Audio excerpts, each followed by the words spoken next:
Equations of circle. দুই চলকের আদর্শ দ্বিঘাত বহুপদী সমীকরণ হচ্ছে a x square plus b y square plus two h x plus two g x plus two f y plus c equals to zero. এই ইকুয়েশনটা যদি আমরা সার্কেল বা বৃত্তের সমীকরণে কনভার্ট করতে চাই, সেক্ষেত্রে দুইটা কন্ডিশন ফলো করতে হবে। একটা হচ্ছে the coefficient of x square must be equals to the coefficient of y square, যে এখানে এক্স স্কোয়ারের সহগ এ এবং ওয়াই স্কোয়ারের সহগ বি, এই দুটো সহগ অবশ্যই সমান হতে হবে এবং এ এবং বি এর মানটা জিরো হতে পারবে না। আর দ্বিতীয় কন্ডিশন হচ্ছে there will be no term containing x y. এই বৃত্তের সমীকরণে এক্স ওয়াই যুক্ত কোনো পদ থাকবে না, অর্থাৎ আমরা টু এইচ এক্স ওয়াই এই পদটাকে ইরেজ করে ফেলবো। তাই আমাদের কাঙ্ক্ষিত বৃত্তের সমীকরণটা দাঁড়াবে x square plus y square plus two g x plus two f y plus c equals to zero. এটা হচ্ছে আমাদের বৃত্তের সমীকরণ। এই বৃত্তের সমীকরণে আমরা কেন্দ্র নির্ণয় করতে চাই। কেন্দ্র নির্ণয় করার জন্য আমরা এই যে এই পদটাকে টু জি এক্স পদ, এই পদটাকে হচ্ছে মাইনাস টু এক্স দ্বারা ভাগ করব, সেক্ষেত্রে আমরা কেন্দ্রে বুঝ পেয়ে যাব। এবং টু এফ ওয়াই এই পদটাকে হচ্ছে আমরা মাইনাস টু ওয়াই দ্বারা ভাগ করব, সেক্ষেত্রে আমরা কেন্দ্রে কুটি পেয়ে যাব। আর পাশাপাশি আমরা বৃত্তের ব্যাসার্ধ নির্ণয় করতে পারি, r equals to root over g square plus f square minus c. এই সূত্রে অ্যাপ্লাই করলে আমরা বৃত্তের ব্যাসার্ধ পেয়ে যাব। আমরা আরও একটা বৃত্তের সমীকরণ নির্ণয় করব, যখন একটা বৃত্তের কেন্দ্র এইচ কমা কে হবে এবং বৃত্তের ব্যাসার্ধ আর হবে, অর্থাৎ বৃত্তের কেন্দ্র উল্লেখ করা থাকবে, বৃত্তের ব্যাসার্ধ উল্লেখ করা থাকবে, সেক্ষেত্রে বৃত্তের সমীকরণটা হবে x minus h whole square plus y minus k whole square equals to r square. এখানে আবার তিনটা কেস অ্যাপ্লিকেবল। একটা হচ্ছে এই বৃত্তটা যদি এক্স অক্ষকে স্পর্শ করে, এই বৃত্তটা যদি ওয়াই অক্ষকে স্পর্শ করে এবং এই বৃত্তটা যদি উভয় অক্ষকে স্পর্শ করে। প্রথম কেস, বৃত্তটি যদি এক্স অক্ষকে স্পর্শ করে। আমরা জানি কোনো একটা বৃত্ত যখন এক্স অক্ষকে স্পর্শ করে তখন ওই বৃত্তের ব্যাসার্ধ হচ্ছে কেন্দ্রের কুটি, অর্থাৎ এই ব্যাসার্ধকে আমরা কেন্দ্রের কুটি দ্বারা রিপ্লেস করতে পারবো। আমাদের বৃত্তের সমীকরণটা হবে x minus h whole square plus y minus k whole square. এখানে আর স্কোয়ারের জায়গায় আমরা লিখতে পারবো হচ্ছে কে স্কোয়ার। আমাদের কোনো একটা বৃত্ত যদি ওয়াই অক্ষকে স্পর্শ করে, সেক্ষেত্রে আমরা জেনেছিলাম যদি কোনো একটা বৃত্ত ওয়াই অক্ষকে স্পর্শ করে তার ব্যাসার্ধ হচ্ছে কেন্দ্রের বুজ। এখানে আমরা কেন্দ্রের বুজ এইচ ধরে নিচ্ছি, তাহলে আমাদের ব্যাসার্ধ হবে আর ইকুয়ালস টু এইচ। তখন সেক্ষেত্রে আমাদের বৃত্তের সমীকরণটা ছিল x minus h whole square plus y minus k whole square equals to r square. কিন্তু বৃত্তটা যখন ওয়াই অক্ষকে স্পর্শ করছে তখন এখানকার এই যে ব্যাসার্ধ যেটা আর ছিল ওইটা এইচ দ্বারা রিপ্লেস হয়ে যাচ্ছে। আমাদের বৃত্তের সমীকরণটা হবে x minus h whole square plus y minus k whole square, কিন্তু আর স্কোয়ারের জায়গায় আমরা লিখতে পারবো এইচ স্কোয়ার।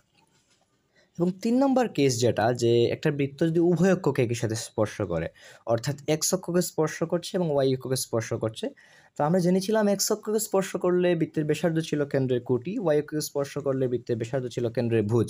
যেহেতু উভয় অক্ষকে স্পর্শ করছে, কাজে আমরা ব্যাসার্ধ সমান লিখতে পারবো কেন্দ্রের ভুজ সমান লিখতে পারবো কেন্দ্রের কুটি। আমাদের সমীকরণটা সেক্ষেত্রে দাঁড়াবে, মূল সমীকরণটা ছিল x minus h whole square plus y minus k whole square equals to r square, কিন্তু সেক্ষেত্রে আমাদের সমীকরণটা হবে এক্স মাইনাস এইচ কে, দুইটাকেই আমরা আর দ্বারা রিপ্লেস করতে পারবো। আমরা লিখতে পারি x minus r whole square plus y minus r whole square equals to r square. আমরা চাইলে এই এইচ কে এবং আর তিনটাকেই হচ্ছে এইচ দ্বারা রিপ্লেস করতে পারি। আমরা লিখতে পারবো x minus h whole square plus y minus h whole square equals to h square. আমরা চাইলে এইচ কে এবং আর তিনটাকে কে দ্বারা রিপ্লেস করতে পারি। কে দ্বারা রিপ্লেস করলে আমাদের সমীকরণটা দাঁড়াবে x minus k whole square plus y minus k whole square equals to k square. আমরা যদি তিনটাকে আর দ্বারা রিপ্লেস করি, সেক্ষেত্রে লেখা আছে আমরা সমীকরণটা এভাবেই লিখতে পারবো। এবং এখান থেকে আরেকটা বিষয় গুরুত্বপূর্ণ, যদি এই যে বৃত্তটা, যে বৃত্তের কেন্দ্র ছিল এইচ কমা কে, এই বৃত্তটার কেন্দ্র যদি মূল বিন্দু হয়ে যায়, অর্থাৎ বৃত্তের কেন্দ্র যদি 0,0 হয়ে যায়, সেক্ষেত্রে বৃত্তের সমীকরণটা দাঁড়াবে এক্স মাইনাস এইচের জায়গায় আমরা বসাবো 0, ওয়াই মাইনাস কে এর জায়গায় আমরা বসাবো 0 ইকুয়ালস টু আর স্কোয়ার। সেক্ষেত্রে আমাদের বৃত্তের সমীকরণটা হবে x square plus y square equals to r square. অর্থাৎ একটা বৃত্তের কেন্দ্র যদি মূল বিন্দু হয়, ওইরকম একটা বৃত্তের কেন্দ্র হচ্ছে x square plus y square equals to r square. আমরা আরও একটা বৃত্তের সমীকরণ দেখছি। কোনো একটা বৃত্তের যদি বেশের প্রান্ত বিন্দু দেওয়া থাকে, একটা বৃত্তের বেশের একটা প্রান্ত হচ্ছে এক্স ওয়ান কমা ওয়াই ওয়ান, আর একটা বেশের প্রান্ত বিন্দু হচ্ছে x two y two. X one y one এবং এক্স টু ওয়াই টু বেশের প্রান্ত বিন্দু বিশিষ্ট বৃত্তের সমীকরণ হচ্ছে x minus x one into x minus x two plus y minus y one into y minus y two. এখানে x one y one ছিল বেশের একটা প্রান্তের স্থানাঙ্ক, এক্স টু ওয়াই টু হচ্ছে বৃত্তের বেশের আরেকটা প্রান্ত বিন্দুর স্থানাঙ্ক। সেক্ষেত্রে আমরা এরকম একটা বৃত্তের সমীকরণ নিয়ে কাজ করব।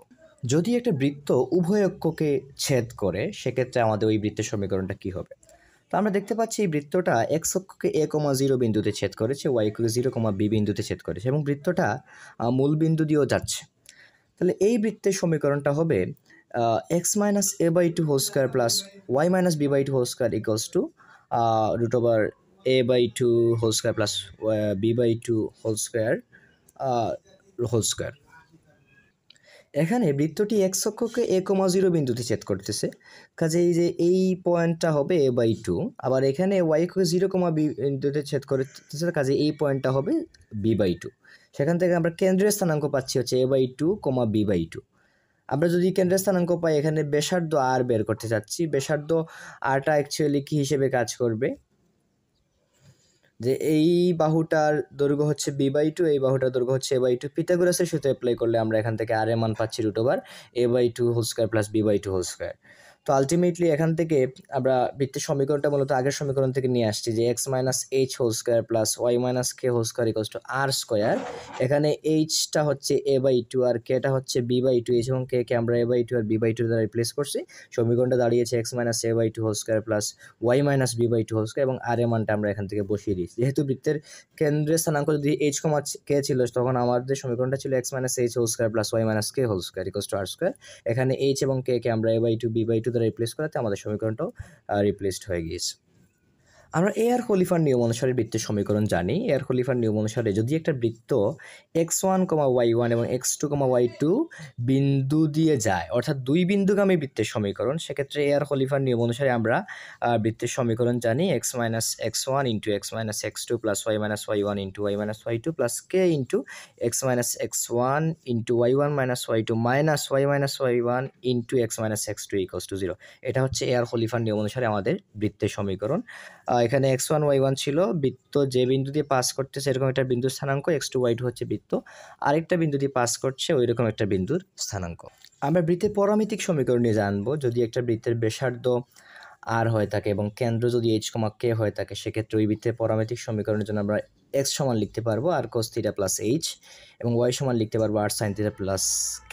এখানে cos থিটা এবং sin থিটা দুইটারই সহগ সমান হবে, আই মিন দুইটারই সহগ বৃত্তের ব্যাসার্ধ আর হবে, আর h আর k হচ্ছে ওই বৃত্তটির কেন্দ্র। আর এই বৃত্তটি যদি মূল বিন্দু দিয়ে যায়, সেক্ষেত্রে পরামিতিক সমীকরণ হবে x equals to r cos theta, y equals to r sin theta. আমরা বৃত্তের পোলার সমীকরণ নিয়ে জানবো।